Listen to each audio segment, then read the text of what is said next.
à tous, j'espère que vous allez tous bien. Moi ça va à peu près bien, on a connu des jours meilleurs. Aujourd'hui je vous fais une vidéo story time où je vous explique les derniers événements qui sont survenus avec Vera et moi-même. Je me suis fait opérer ce matin suite à la journée d'hier et en fait aujourd'hui je reviens sur une vidéo où je vous explique tout en détail ce qui s'est passé. Donc du coup hier on était le 25 octobre. Il y a un monsieur qui est venu pour faire monter Vera en van le matin, il n'est pas monté. Et à la suite de la séance, elle a commencé à avoir une bosse au niveau de son nez. Donc il m'a dit que c'était normal, c'est parce qu'elle l'avait forcé un petit peu, mais qu'il fallait mettre de l'arnica que ça allait passer. Donc je me suis pas penchée sur le sujet, j'ai trouvé ça normal. Et du coup à la suite de ça, je vérifie que tout va bien parce que j'avais mis cloche et bande à l'avant à l'arrière. Donc nickel, tout va bien, je la douche, je douche bien ses membres, je la remets en box 2 secondes et puis je vais la mettre en pâture. Comme je fais à chaque fois, je la laisse 1 heure ou 2, même plus. Et là, comme c'est une nouvelle pâture, le temps qu'elle s'habitue encore, je l'ai laissé 2h30. Temps de manger, tout ça, et en fait, j'accompagne une copine pour mettre sa DP en pâture. Et d'habitude, quand Vera la voit passer, elle est nie et elle s'énerve un peu. Elle a rien du tout, juste elle les nie et c'est tout. Donc je me dis, ben tant mieux, elle s'est calmée, c'est cool, elle passe à autre chose. Et au final, on met la jument en pâture, on repasse devant la pâture et là je vois Vera coucher. Et je me dis, là, il y a un gros problème. Vera, lève-toi. Allez. Donc voilà, comme vous avez vu, elle est couchée. En fait, au début, elle se roulait, je l'ai retrouvée couchée tout son long et quand elle m'a vu arriver, elle s'est redressée. Je suis rentrée dans la pâture, elle s'est pas relevée et j'ai dû la pousser. Et j'ai jamais pu l'approcher une fois couchée. Et là, j'ai dû la pousser pour qu'elle se relève, elle respirait super mal. Et je me dis, ça y est, colique, bouchon, je sais pas. Alors je la relève, je la fais marcher. Donc j'appelle les copines en panique, je dis, Vera, ça va pas du tout, il y a un truc qui cloche. Elle respirait super fort. Elle marchait, elle était abattue, elle avait un petit œil, oreille basse, tête basse, et je me suis dit, ça y est, c'est bon, enfin, je suis maudite, ça fait 3 semaines que je suis propriétaire, il y a déjà un souci, enfin, et en 2 ans de temps que je la connais, j'ai jamais eu de souci, et là, bim. Bon, enfin bref, donc du coup, je vais la marcher en manège, mon papa il arrive, mes copines elles arrivent, je joue avec Marie, l'ancienne propriétaire qui est maintenant DP, mais on s'arrange ensemble, elle me dit qu'elle va arriver, et du coup, elle me dit, bah écoute, marche là, et puis on voit. Et là, Vera, elle commence à baver. Et elle bave, et elle bave, et elle mastique. Et on dirait qu'il y a un truc qui la gêne dans sa bouche. En fait, du coup, elle sort sa langue, elle essaie de retirer quelque chose. Elle marche, elle gratte, elle essaie de se recoucher, elle bave. Et je me dis, là, il y a un truc qui cloche, donc j'appelle le veto, je lui explique. Elle me dit d'essayer de la faire boire et manger. Elle boit pas. Et par contre, elle mange, et tout de suite, elle recrache. On dirait qu'elle s'étouffe avec. Et du coup, bah, je décide d'aller la remarcher en manège et d'appeler le vétérinaire pour lui dire. Donc, elle me dit, écoutez, il y a quelqu'un qui arrive dans 40 minutes.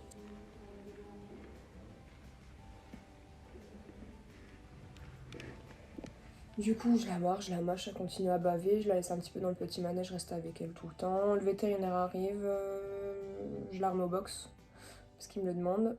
Et en fait, pendant qu'il est là, pendant qu'il prépare tout son matos, elle arrive à tirer des brins de foin. Et là, je vois qu'elle galère à les manger. Mais vraiment, c'était bloqué. Donc du coup, ce que je fais, c'est comme d'habitude. Je mets mon doigt à sa bouche, là, à sa commissure de lèvres, je remonte jusqu'à le trou où il n'y a pas les molaires. Et je mets mon doigt. Mon doigt. En fait, elle a mordu mon doigt. Donc elle a juste écrasé mon doigt dans ses molaires en faisant le geste de mastication. Là, je sors mon doigt, parce qu'en plus j'ai du charbon. Je sors mon doigt de... Parce que j'ai eu mal, hein, sur le coup. Je me suis dit, ah, elle m'a mordu, mais je sais ce que ça fait de morsure. Là, je sors mon doigt et je vois mon ongle perpendiculaire à mon doigt. Et je vois mon ongle qui soulève. En fait, elle m'a désonglé direct et j'ai une plaie ouverte en dessous. Donc là, je commence à tourner de l'œil, je donne ma jument à ma copine Christelle, j'écoute, tiens là je peux pas. Mon père il était là, il a commencé à pas être bien non plus. La palefrenière très gentille, elle m'a donné un pansement à désinfecter tout de suite. Et en fait sur le coup, j'ai pas eu mal. J'ai tourné de l'œil parce que j'ai vu ma chair, mais j'ai pas eu mal sur le coup. Enfin quand même, mais j'étais tellement stressée par rapport à Vera, je me suis dit on voit ça après. Maman qui est infirmière a couru vite fait me faire un gros pansement en attendant d'aller à SOS Main et en attendant que Veto fasse ce qu'il a à faire. Donc là j'ai dit pour l'instant je reste avec Vera, je m'occupe de moi après. Le veto arrive, il dit je vais faire une fouille et je vais passer une sonde, donc vérifier qu'il n'y a pas de colique ni de bouchon. J'ai dit enfin avec Marie on dit faut la sédater parce qu'elle se laisse pas faire et même sédater parfois c'est compliqué. Et ça a été un amour, clairement.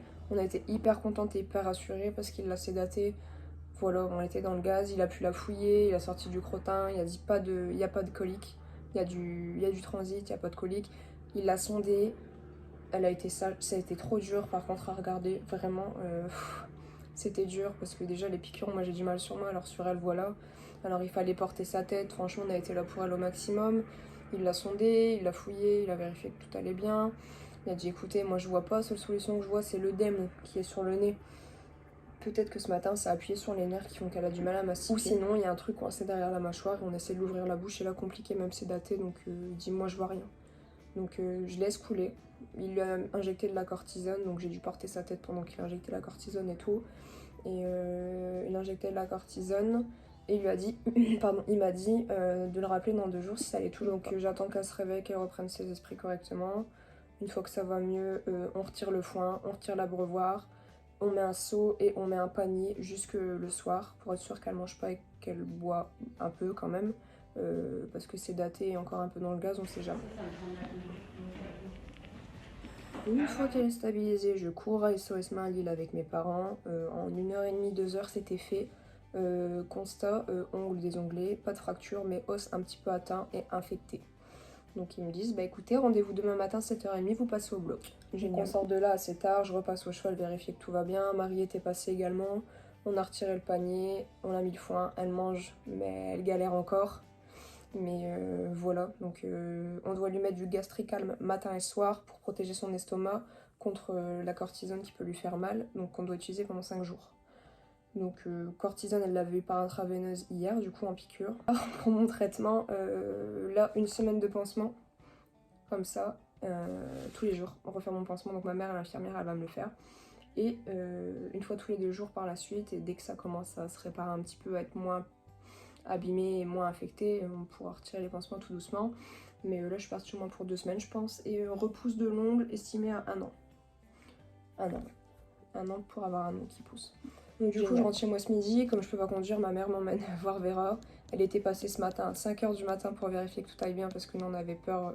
Je voulais passer la nuit avec elle mais j'ai pas pu, j'avais trop mal et puis aux écuries ça fait peur, donc je suis passée chez moi. Ma mère est passée la voir ce matin un petit peu avant 5h du mat, vérifier que tout aille bien. Elle a été rassurée quand elle l'a vu debout sur ses 4 pattes, elle avait mangé tout son foin. On sait pas si elle a bu mais on imagine, et du coup Marie s'en est occupée ce matin. Donc en rentrant de l'hôpital, je passe la voir, on voit qu'elle galère encore à mastiquer un petit peu et tout. On décide de la mettre en pâture quand même parce qu'il faut qu'elle sorte. Donc elle a mangé tranquillement, je l'ai rentrée, je l'ai laissé manger un peu de faim. On voit qu'elle est gênée mais beaucoup moins qu'hier, elle bave plus, elle recrache beaucoup moins. Et on voit qu'il y a une gêne, mais elle passe plus sa langue sur le côté ou autre. Donc déjà ça c'est très rassurant.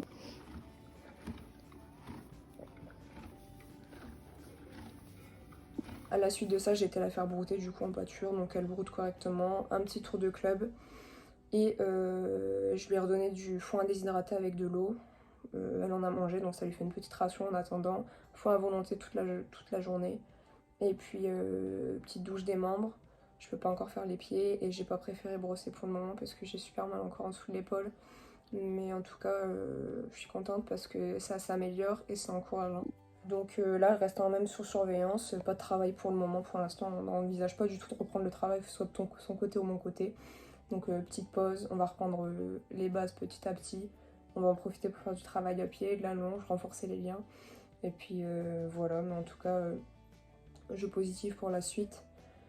Elle s'améliore, sa santé s'améliore et puis c'est quand même rassurant.